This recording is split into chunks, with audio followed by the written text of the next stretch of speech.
नमस्कार, 7 PM news live देख रहे हैं आप। आपके साथ मैं हूं लावनी श्रीवास्तव। आपने और हमने हमेशा देखा है कि अभी तक तो हमारे दुश्मन पाकिस्तान और चीन दोनों ही सीमा पर लगातार हमले करते रहे हैं। हालांकि हमने मुंह तोड़ जवाब भी दिया है, उनको सबक भी सिखाया है, लेकिन इस बार चीन ने कुछ ऐसा कर दिया है जिसका सीधा सीधा असर हम भारतवासियों की जेब पर पड़ रहा है। जी हां, चीन ने इस बार दिवाली से पहले ही हिंदुस्तानियों का दिवाला निकालने को सोच लिया है। खबरें आ रही हैं कि हमारे देश के 32 लाख कंज्यूमर्स के डेबिट एटीएम कार्ड का डाटा चोरी हो गया है और ये डाटा चोरी होने के बाद हमारा और आपका पैसा जा रहा है चीन। सीधे तौर पर ग्राहकों के पैसों का दुरुपयोग हो रहा है। दिवाली के पहले चीन ने हमारी खुशियों पर पूरी तरीके से पलीता लगाने की कोशिश की है। यह देश पर हुआ सबसे बड़ा, देश के भारतीय बैंकों पर हुआ सबसे बड़ा साइबर हमला है। इस हमले को लेकर अब क्या कुछ रुख अपनाएगी भारत सरकार और किस तरीके से इस हमले का जवाब चीन को दिया जाएगा, इस मसले पर हम चर्चा करेंगे और साथ ही साथ चर्चा करेंगे कि चीन जिस तरीके से हमारे दुश्मन पाकिस्तान का साथ दे रहा है, इस बार देश की जनता ने ठान लिया है कि चीन को सबक सिखाएंगे, चीनी सामान का बॉयकॉट करेंगे। सुदर्शन न्यूज लगातार इस मुहिम को छेड़ रहा है, इस मुहिम का हिस्सा भी लोग बन रहे हैं, लेकिन इस बीच सुदर्शन न्यूज की मुहिम का असर यह भी हो रहा है कि चीन बौखला गया है। चीन की सरकारी मीडिया की तरफ से अब प्रतिक्रियाएं आ रही है और चीन की सरकारी मीडिया ये कह रही है कि भारत भले ही कह ले कि वो चीनी सामानों का बॉयकॉट करेगा, लेकिन उसके व्यापार का घाटा इससे होगा ये संभव ही नहीं है। इन दोनों पहलुओं पर आज हम विस्तार से चर्चा करेंगे। कुछ ही पल में मेरे साथ दो मेहमान भी जुड़ेंगे, लेकिन उससे पहले इस रिपोर्ट पर एक नजर।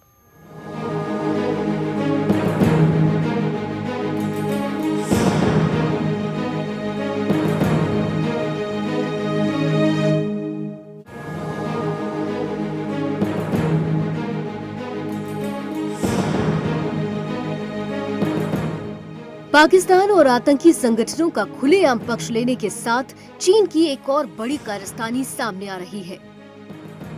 इस बार चीनियों पर सीधे सीधे आम भारतीय की जेब पर बड़ा हमला करने का अंदेशा है। दरअसल भारतीय बैंक अपने 32 लाख से भी ज्यादा ग्राहकों के डेबिट कार्ड या तो रिप्लेस कर सकते हैं या फिर पिन चेंज करने के निर्देश दे सकते हैं। इसके अलावा बिना पिन डाले होने वाली इंटरनेशनल ट्रांजैक्शन को भी ब्लॉक किया जा रहा है। दरअसल ऐसा लोगों का डेटा चोरी होने की डर की वजह से किया जा रहा है। भारतीय बैंक ग्राहकों के पैसे का दुरुपयोग चीन से हो रहा है। माना जा रहा है कि ये भारत के फाइनेंशियल डेटा में अब तक की सबसे बड़ी सेंधमारी हो सकती है। दरअसल एक एटीएम के जरिए 32 लाख डेबिट कार्ड में वायरस फैल गया है।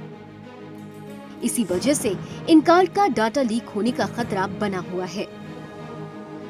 संदिग्ध 32 लाख डेबिट कार्ड में से 26 लाख वीजा और मास्टर कार्ड के हैं, वहीं 6 लाख रुपे प्लेटफॉर्म के हैं।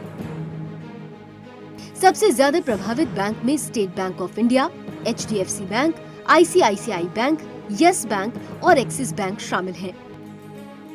वायरस का मामला असल में हिटैची की एटीएम मशीनों की वजह से फैला है, जिसके जिम्मे यस बैंक का एटीएम नेटवर्क है।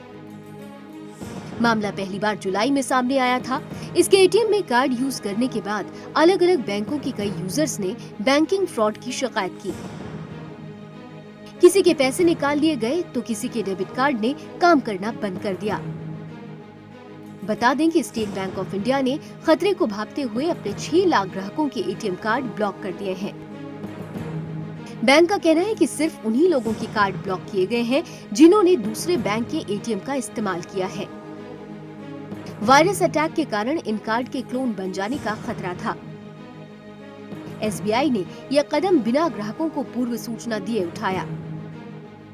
हालांकि बाद में ईमेल भेजकर ग्राहकों को नए कार्ड बनाने के आवेदन देने को कहा गया है। रिपोर्ट्स के मुताबिक एक युवक के खाते से पैसा एटीएम के जरिए चीन में निकाला गया है। यूपी के देवरिया के रहने वाले शाबिर अली का इलाहाबाद बैंक में अकाउंट है। अचानक उन्हें पता चलता है कि उनके खाते से करीब 50,000 रुपए निकाल लिए गए हैं। सबसे ज्यादा हैरानी उस वक्त होती है जब पता चलता है कि पैसा भारत में नहीं बल्कि चीन के किसी बैंक के एटीएम से निकाला गया है। ये मामला 9 सितंबर का बताया जा रहा है। पैसे चीन के चाइना कंस्ट्रक्शन बैंक के एटीएम से निकाले गए हैं।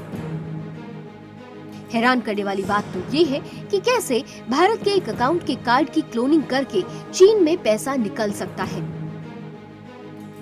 रिपोर्ट्स के मुताबिक चीन में एटीएम से जुड़ा एक अंतर्राष्ट्रीय रैकेट है जो डिवाइस के जरिए एटीएम कार्ड धारक का सभी डेटा हैक करके एटीएम का क्लोन तैयार कर पैसे निकाल लेता है।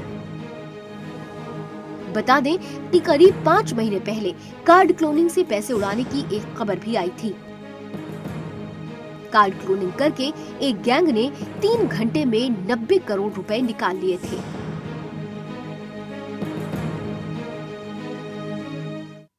अब तो आप समझ गए होंगे कि किस तरीके से चीन ने दिवाली से पहले ही भारत पर एटीएम बम से हमला किया है। वैसे अगर हम चीन की बात कर रहे हैं तो यहाँ पर यह भी बता दें कि साइबर हमले के मामले में चीन का एक लंबा और पुराना इतिहास रहा है। अमेरिका, रूस से लेकर भारत तक इसके पीड़ित हो चुके हैं, लेकिन इस बार पहली बार ऐसा हुआ है कि भारतीय बैंकों को चीन की तरफ से साइबर हमले में निशाना बनाया गया है। चलिए, 2 मेहमान मेरे साथ जुड़ चुके हैं। स्वागत करना चाहूंगी, मेरे साथ इस वक्त स्टूडियो में मौजूद हैं जाने माने साइबर एक्सपर्ट नील टेरेंस असलम साहब और साथ ही साथ मेरे साथ जाने माने वरिष्ठ पत्रकार विजेंद्र मुदगल जी भी जुड़ चुके हैं। आप दोनों का बहुत बहुत स्वागत है। मैं आप दोनों से फर्स्ट कमेंट चाहूंगी, इस पर पहली प्रतिक्रिया आप दोनों मेहमानों से चाहूंगी। शुरुआत नील टेरेंस असलम साहब के साथ करते हैं।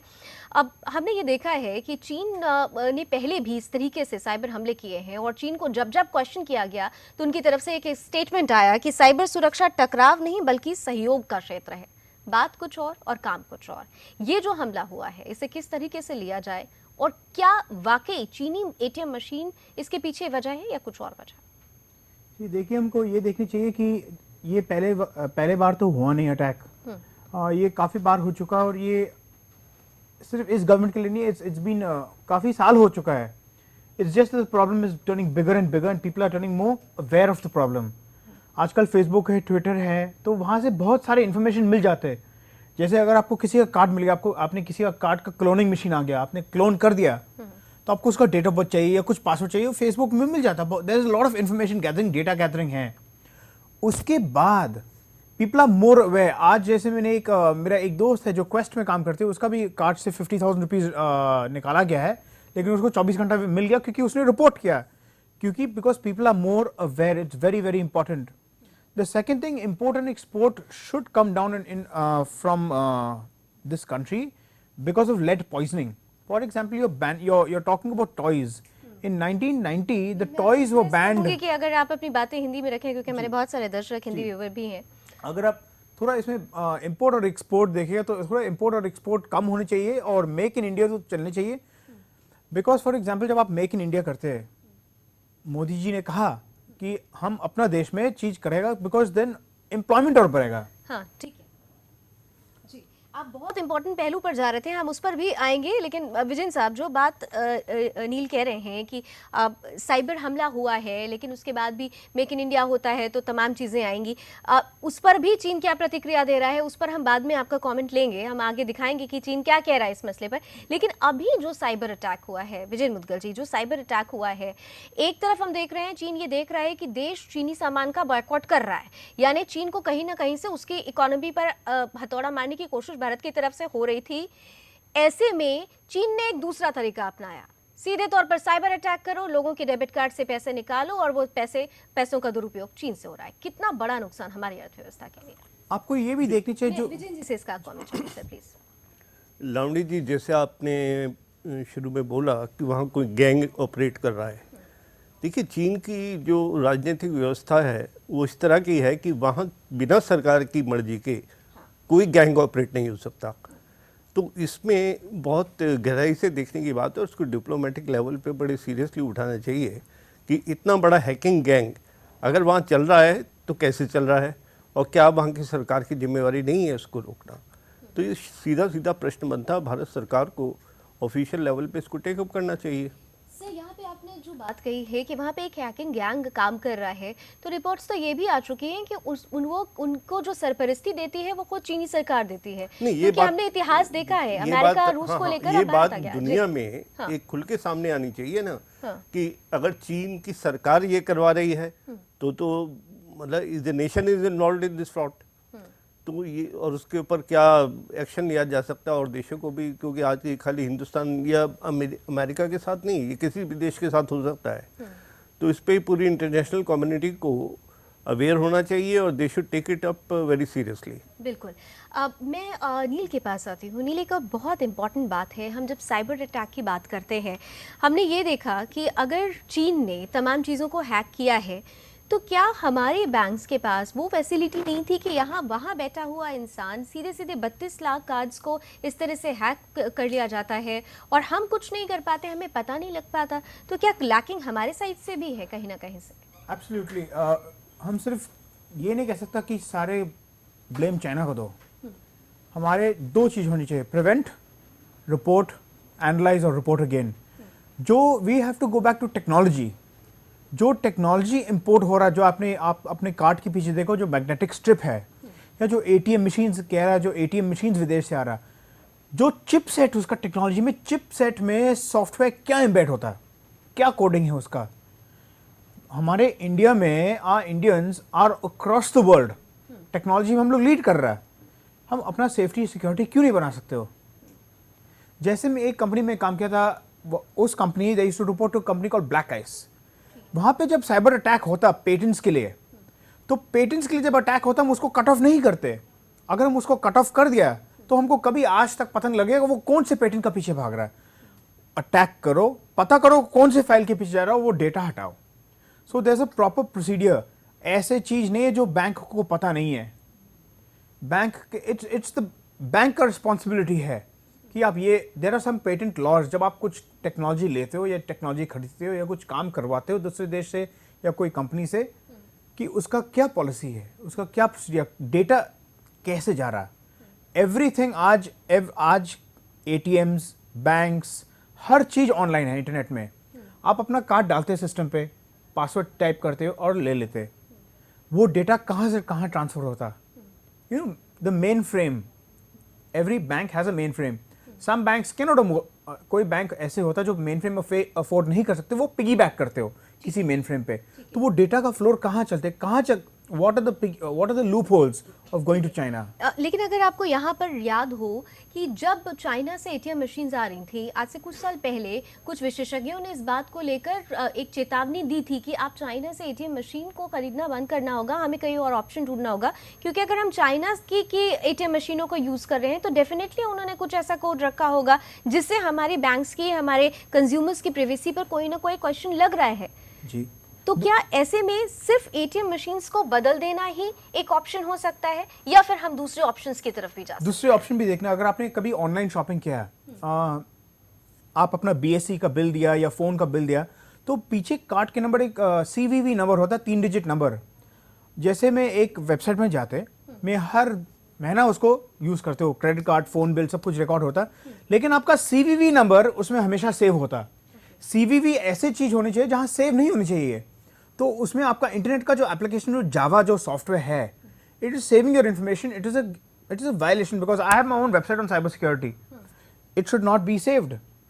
तो आपका कैश, आपका कुकीज, आपका स्निपेट्स, स्निफिंग पैकेट्स कहा जाता है कि आपका जब डेटा ट्रांसफर होता, there are hackers that can sniff the data out. And I must say that it is not, China सिर्फ एक ही कंट्री जो नहीं है जहां वो आपको कार्ड क्लोनिंग का मशीन मिलते हैं। रशिया में भी मिलते हैं वो कार्ड क्लोनिंग का मशीन, बट इतना रिपोर्ट्स नहीं हुआ जितना इंडिया और चाइना का हुआ है।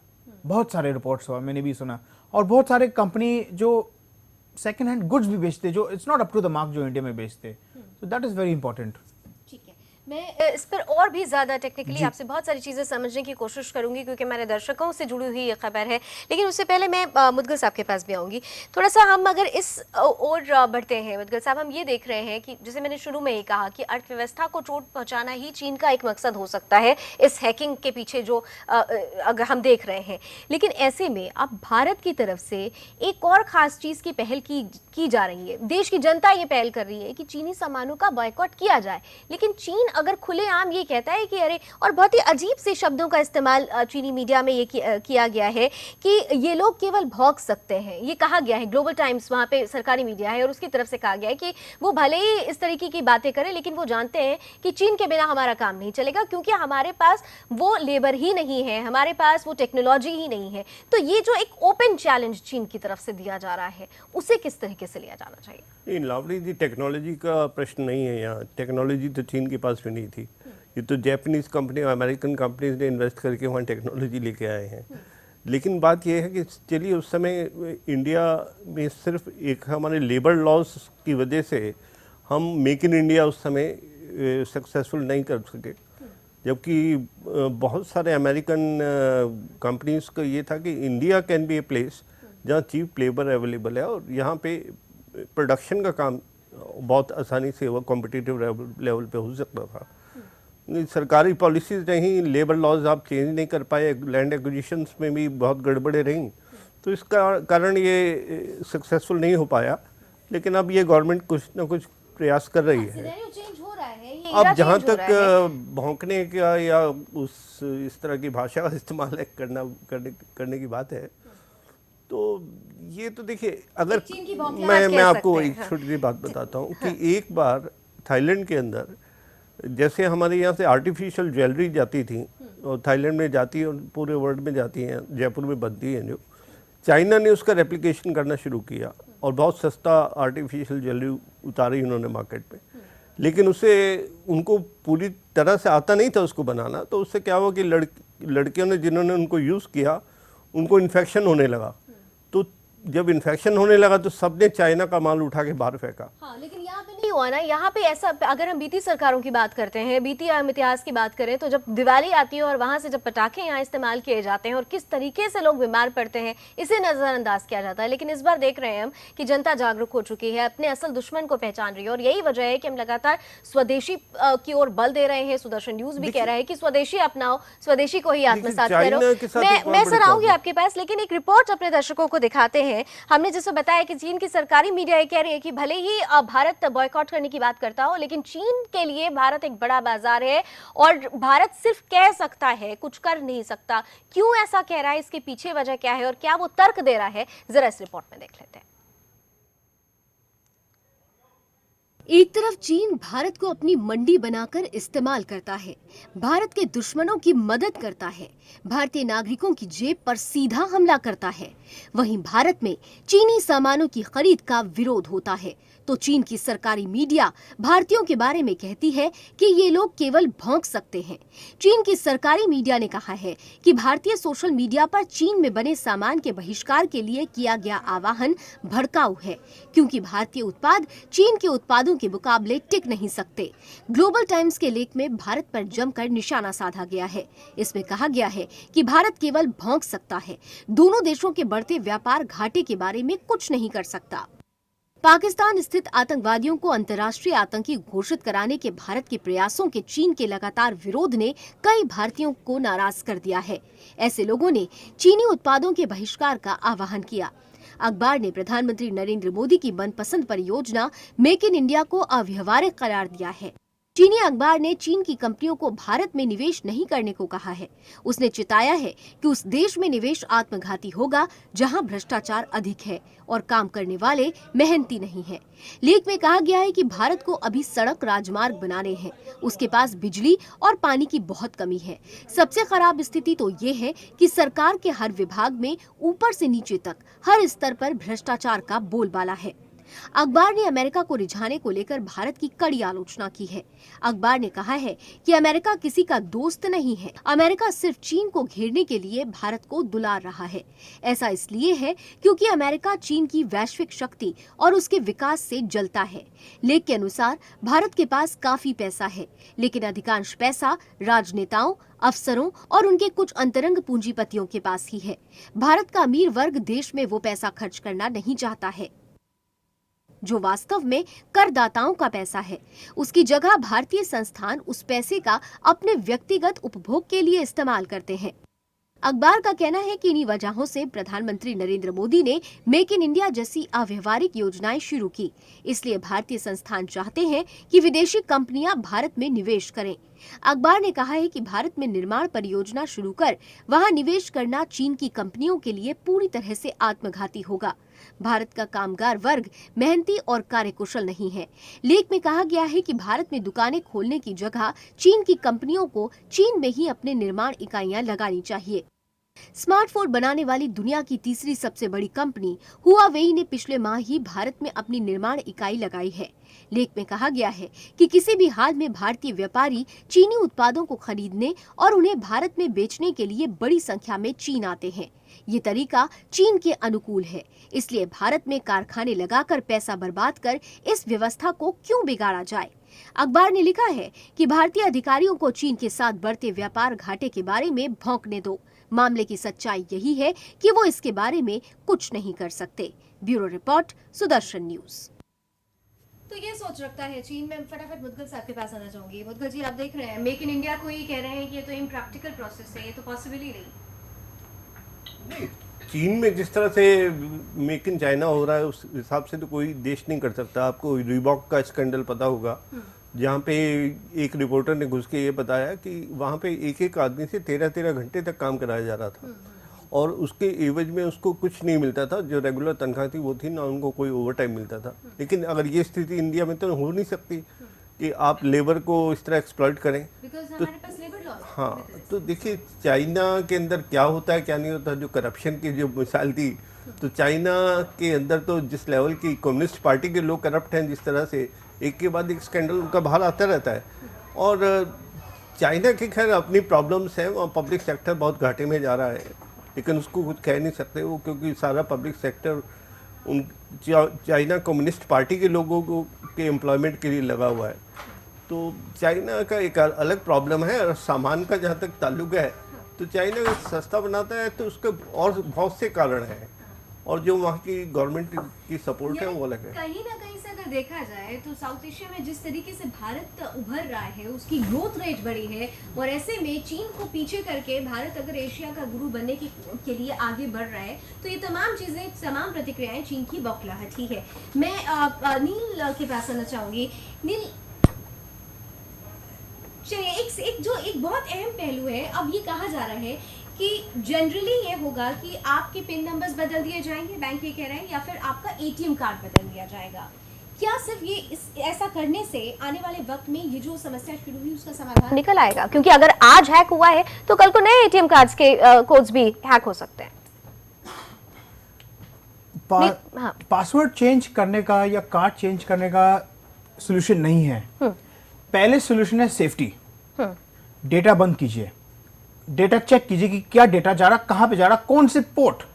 आपके कंप्यूटर के पीछे पोर्ट होता है, वो पोर्ट लेमैन लैंग्वेज, वो पोर्ट कहां पे जाता है और सर्वर से कहां जा रहा, कौन से आईपी एड्रेस में जा रहा है, ट्रैक कीजिए।